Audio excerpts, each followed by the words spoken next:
మచిలీపట్నంలో నుంచి మా, విజయవాడలో నుంచి విఐ, గుంటూరులో నుంచి గన్ను.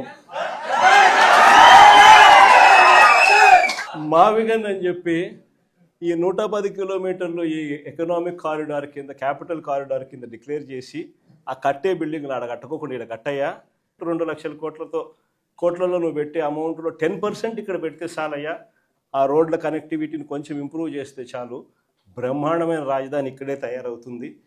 డే 1 నుంచే రాజధాని వస్తుంది, ఒక గ్రోత్ ఇంజిన్ తయారవుతుంది.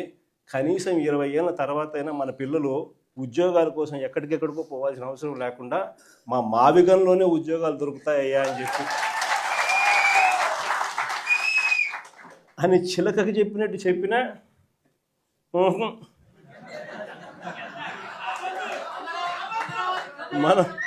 మనం ఎంత బాగా చెప్పినా కానీ, ఎంత లౌక్యంగా చెప్పినా కానీ ఆహా, ఎందుకు ఆహా, ఎందుకు వద్దు?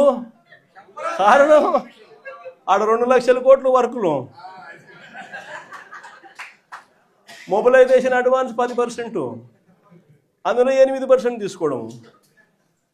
సో ఈ ఆదాయాలు అనేటివి ఉండవు కదా మావిగన్ అంటే, కాబట్టి వద్దు.